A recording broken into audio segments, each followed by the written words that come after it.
13 तारीख को एग्जामिनेशन होना था, 1 बजे क्वेश्चन लीक हो गया ट्विटर पर, जिसको आजकल एक्स या क्या कहते हैं, तमाम बिहार में घूम गया। 912 एग्जामिनेशन सेंटर था, सभी लोग समझ गए, सभी लोग देख लिए। बहुत सारे सेंटर में जैमर नहीं लगा हुआ था। एसओपी के अनुसार, रूल के अनुसार जहाँ भी एग्जामिनेशन सेंटर है वहाँ पर जैमर लगना चाहिए।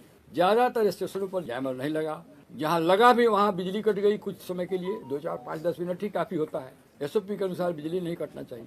क्वेश्चन पेपर एसओपी के अनुसार बंडल क्वेश्चन का विद्यार्थियों के, अभ्यर्थियों के सामने खोलना है। ज़्यादातर स्टेशनों पर, एग्जामिनेशन सेंटर पर 912 में बंडल पेपर विद्यार्थियों के सामने नहीं खोला गया। ये सब दिखा रहा है अब 5000 अभ्यर्थियों का सेंटर चेंज हो गया है 2 दिन के अंदर। ऐसा क्यों हुआ? क्या कमीशन को किस अभ्यर्थी को कहाँ बैठाना था इसकी पहले से जानकारी नहीं थी? और जानकारी थी तो बदला क्यों गया? इसके पीछे क्या मंशा है? क्या किसी फेवरेट स्टूडेंट सबको एक जगह बैठा कर कुछ कराना था? क्या था ये पता नहीं चल रहा है, समझ में नहीं आ रहा है। जो इकोनॉमिक ऑफेंसेज इकाई है पुलिस स्टेशन, उसको 1 बजे मालूम हो गया था व्हाट्सएप पर कि क्वेश्चन लीक कर गया है। उसका भी दायित्व बनता था, इन्वेस्टिगेट करे। अभी तक उन्होंने इन्वेस्टिगेशन नहीं किया, ऊपर जहाँ पर कुछ इंक्वायरी किया है पता नहीं क्या किया है। विद्यार्थियों ने लिख के दिया अभ्यर्थियों ने कमीशन को कि भाई ये जांच कराइए। आपको मालूम है एक विद्यार्थी सुसाइड कर लिया। आए दिन हम लोग देखते हैं किसी न किसी रूप में, जो पुलिस कमीशन एग्जामिनेशन हो, मेडिकल एग्जामिनेशन हो, दरोगा का, सिपाही का, सब में क्वेश्चन लीक हो रहा है। मेरिटोरियस स्टूडेंट इतने फ्रस्ट्रेटेड हो जाते हैं कि वो सुसाइड कमिट कर लेते हैं। और सरकार को संवेदनशील होना चाहिए। वेलफेयर स्टेट है हम लोग का। हमारा संविधान भी कहता है कि government should be responsible and responsible to the causes of student, general public. यहाँ तो सरकार बहरी हो गई है। लड़के आंदोलन में चले गए, गर्दनी मांग बैठे रहे। जब प्रशांत किशोर जी को ये मालूम हुआ बच्चों के साथ अन्याय हो रहा है, एग्जामिनेशन में धांधली हुई है, तो उन्होंने इनके साथ कंधे में कंधे मिलाकर इनका जो आंदोलन था, इनका जो मिशन था कि री एग्जामिनेशन हो, उसमें वो शरीक हुए। इन लोगों के साथ जब अनशन पर वो बैठे, अभी तक अनशन में बैठे हुए हैं। इतने अच्छे कॉज के लिए और जेन्युइन कॉज के लिए विद्यार्थी लड़ रहे हैं, परीक्षार्थी लड़ रहे हैं, अभ्यर्थी, और उसका समर्थन प्रशांत किशोर जी और उनकी पार्टी जन स्वराज कर रही है। इसमें कोई राजनीति नहीं है। एक गुड कॉज को सपोर्ट करना, तो राजनीति क्यों किया जाता है? पार्टी क्यों बनाया जाता है? कि चुनाव हो, अच्छे लोग जीत के आवे, अच्छी सरकार बने। अल्टीमेटली सरकार बनाना ही कोई फाइनलिटी नहीं है। पब्लिक की सेवा हो, बच्चों की शिक्षा हो, लोग बढ़े, आगे बढ़े, तो ये राजनीति नहीं है। विद्यार्थियों को मदद करना, विद्यार्थियों के साथ अन्याय हुआ है, आगे खड़े हैं।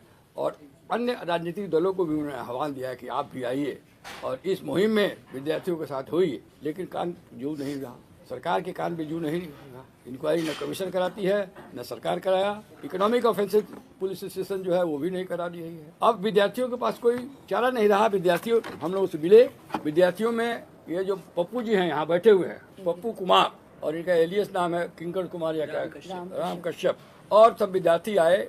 इन लोगों ने बन बनाया कि हम लोग जब कार्यपालिका सरकार इनकी बात नहीं सुन रही है, अनशन पर बैठे हुए हैं, तो हम लोग इस मैटर को न्यायपालिका में ले जाना चाहते हैं। बात बिल्कुल ठीक हुआ। न्यायपालिका के सामने एग्जीक्यूटिव, कार्यपालिका आंसरेबल है। तो इन लोगों ने कहा, प्रशांत जी ने इसका कहा कि नहीं, इन लोगों की मदद करनी चाहिए।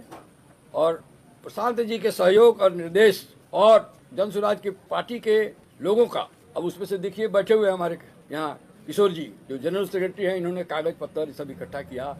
ये जो पप्पू है वो सब कागज लाया। बहुत कागज छिपाया जा रहा था, बहुत मुश्किल से निकाल पाए हैं लोग। सरकार के स्तर पर, कमीशन के स्तर पर जो डॉक्यूमेंट्स जिसमें वो पकड़े जा रहे हैं, जिससे मलाफाइडी लग रहा है, जो जिससे मैल प्रैक्टिस हुआ है, उजागर हो रहा है, उसको छिपाया जा रहा था, वो सब निकाल के लाए। प्रसाद जी ने कहा कि नहीं, हम लोग इनको मदद करेंगे। विद्यार्थी न्यायालय जाते हैं तो सारी सुविधा हम लोग प्रदान करेंगे और इनके कॉज को हम लोग कोर्ट में भी हाईलाइट करेंगे।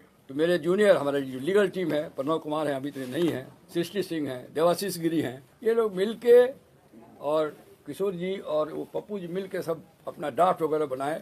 क्या क्या खामियां हुई हैं, और खामियां 2-4 खामियों को हम बताया है, बहुत सारी खामियां हैं जो इलीगलिटी हुआ है। 28 सेंटर पर ग्लैरिंग वायलेशन ऑफ लॉ हुआ है। वायलेशन जो नॉर्म्स है एग्जामिनेशन का, वो नहीं हुआ है। सब हम लोगों ने दिया है।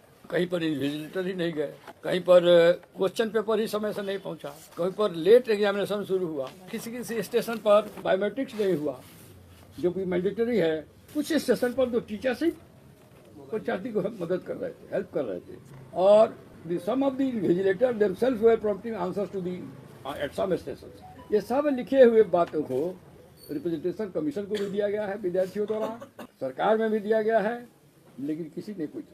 कमीशन का तो एक कारण समझ में आता है तो इंक्वायरी न कराने का, कमीशन तो खुद ही इन्वॉल्व है।